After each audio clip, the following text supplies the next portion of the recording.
Salut à tous et à toutes, c'est Vince.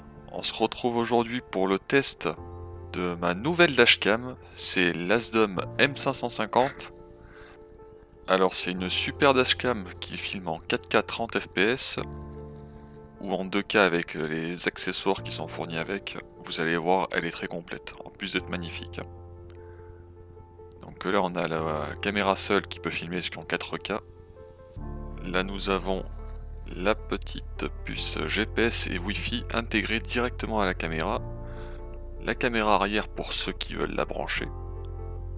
Franchement, avec le câble qui est très long, on peut facilement brancher même un gros pick-up, hein. On va pas se mentir. Là nous avons aussi la petite colle 3M pour la fixer.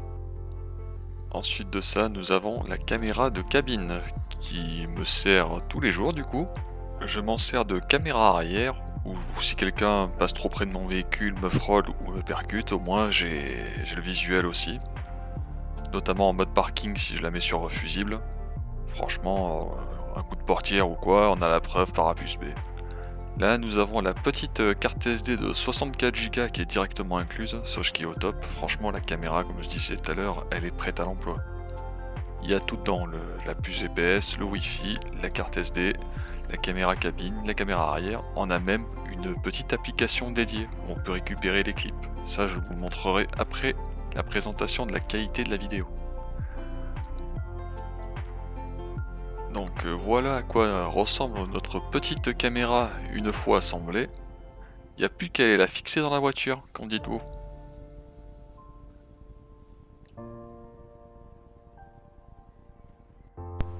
Alors du coup, installation de la petite caméra.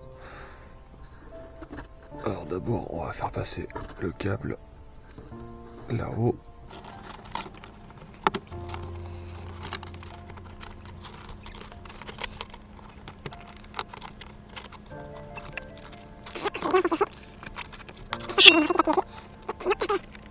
Alors là j'aurais pu le faire passer au milieu pour le faire passer entre la garniture et le joint.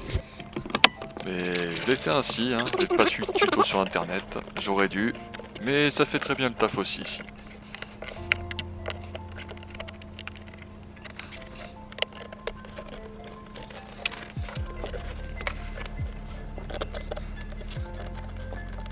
Une fois le câblage passé, on n'a plus qu'à mettre le reste du câble dans la boîte à gants et laisser sortir ce qui reste pour mettre à la prise allume-cigare.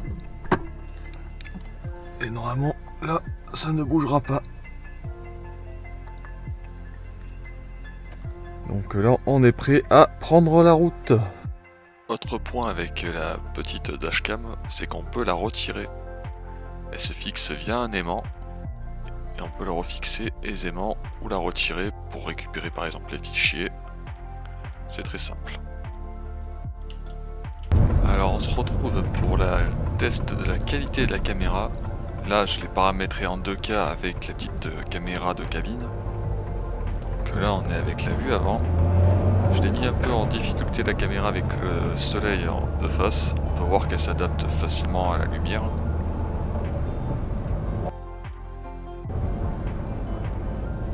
Quand on appuie le soleil de face, on retrouve une qualité magnifique.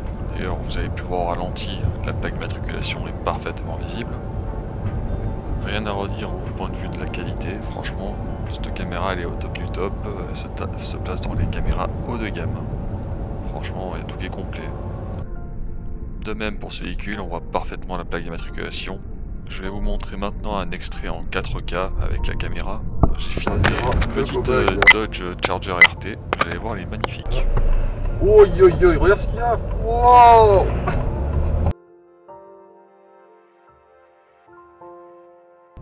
Même en faible luminosité, on a quand même d'excellents détails. Plaque d'immatriculation toujours visible à contresens. Le bus qui est stationné, pareil, on voit la plaque.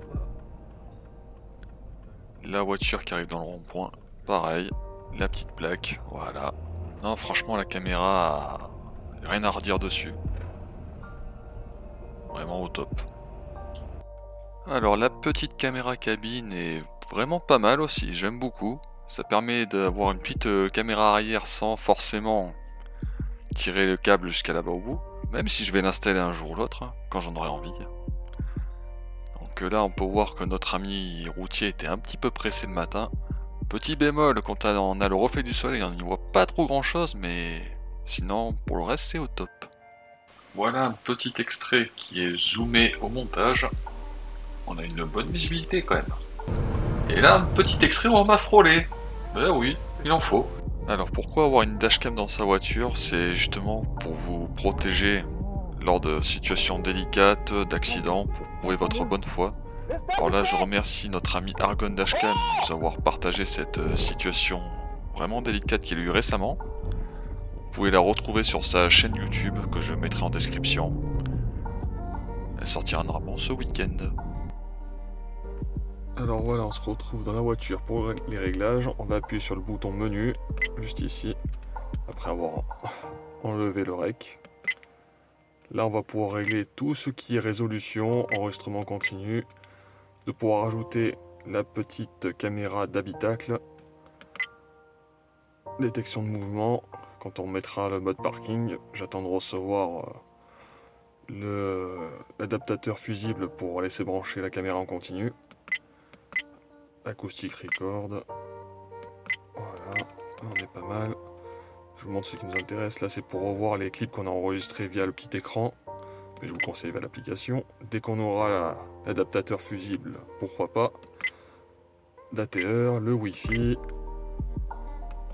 le stockage, système pour régler les miles, ce sera pas mal. Enfin, les miles, les kilomètres-heure, je veux dire. On peut mettre aussi des détecteurs de fatigue, je vais y arriver. Régler les kilomètres-heure et tout ça, tout ça. Voilà. Chose qui est très importante aussi. Pour verrouiller le clip, il va falloir tendre la main, appuyer ici et appuyer sur OK. Admettons, votre écran il est éteint, vous appuyez une fois ici, vous restez encore appuyé, là vous avez le petit cadenas et on met OK. Ensuite de ça, pour récupérer plus facilement, il y a un raccourci Wi-Fi. Pour récupérer les clips plus facilement avec l'application, on reste appuyé ici, OK, et là c'est en attente de connexion avec le Wi-Fi. On se retrouve sur l'application Asdom, je vais vous montrer comment récupérer des clips. Du coup là c'est les vidéos qui ont été enregistrées, et là les vidéos que j'ai verrouillées. On va chercher un clip que je n'ai pas déjà téléchargé. On va prendre celui-ci. Donc le temps de traitement varie selon la durée des clips enregistrés. Donc, je prends des clips de 5 minutes, généralement on en a pour 2 minutes pour récupérer le clip complet. L'application est vraiment bien faite pour le coup. Donc depuis le jour de la réception, je n'ai rien à retirer à cette petite caméra. Franchement, elle fait le taf, mais de fou. Là voilà, on a récupéré le clip, il est directement sur le portable. On pourra le transférer sur le PC en temps voulu. Sur les clips qu'on aura pu télécharger, nous aurons aussi le suivi du parcours via la puce GPS qui est intégrée à la caméra. Il n'y aura pas besoin de connexion Wi-Fi ou quoi pour pouvoir enregistrer la map.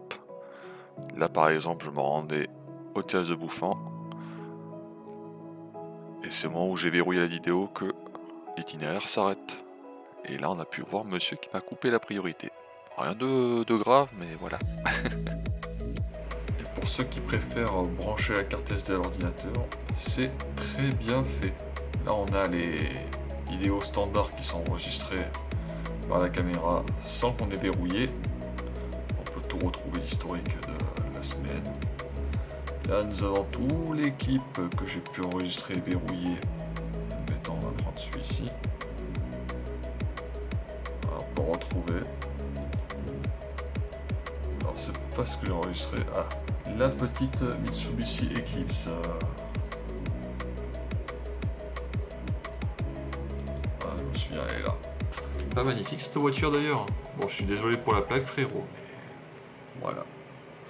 Donc on peut retrouver facilement les données qu'on a enregistrées à partir du moment où j'ai appuyé sur la caméra. On va conclure la vidéo avec la petite boutique Amazon de Asdom, où on retrouve toutes les petites caméras qui sont à disposition par la marque. Il y en a pour tous les prix, tout type de caméra, tout type de qualité. Nous avons la dashcam rétroviseur, la dashcam standard qui filme en 1080. Moi je vous préconise la M63 pour ceux qui veulent une dashcam à bon rapport qualité-prix, sans la fonction caméra de cabine, ou la mienne que j'ai pu tester. On peut tout simplement retirer la partie cabine. C'est celle qui me semble le plus pratique car on peut carrément la retirer et la refixer avec les aimants comme je vous ai montré précédemment. La M550 c'est la dashcam la plus complète. Il faudra juste acheter le kit fusible si vous souhaitez avoir le mode parking, c'est en supplément, et tout le reste c'est inclus dedans. Chose qui est rare dans les dashcams de nos jours. Nous n'avons pas la carte SD, la caméra cabine ou quoi, c'est des accessoires en plus qui sont vendus chez Nextbase par exemple, pour les citer. Nous avons la petite Asdom un peu plus simple, qui correspondra à un budget un peu plus serré on va dire, 109 €. Elle sera largement suffisante, on aura la même qualité visuelle que la M550, on n'aura juste pas la fonction cabine. Pour ceux qui préfèrent regarder le budget mais avoir une caméra fixe, celle-ci sera parfaite aussi. Merci à toutes et à tous d'avoir regardé la vidéo jusqu'à la fin. Si vous avez des questions vis-à-vis de la caméra, n'hésitez pas, je suis là pour y répondre. Dès lors qu'on aura franchi les 2000 abonnés, je ferai gagner mon ancienne dashcam de ces Iseker et peut-être une petite GoPro. Enfin, je vais voir comment m'organiser tout ça. Je ne spoil pas plus. En tout cas, merci à tous et à toutes d'être aussi présents chaque semaine. Franchement, ça fait plaisir d'avoir d'autant de retours positifs. C'est beaucoup de travail pour flouter les plaques d'immatriculation, car nos petits chauffards font quand même leur garder leur petite vie privée. En tout cas, je vous dis à la semaine prochaine pour la prochaine vidéo dashcam Daily Observation. Et je vous dis à bientôt. Tchuss!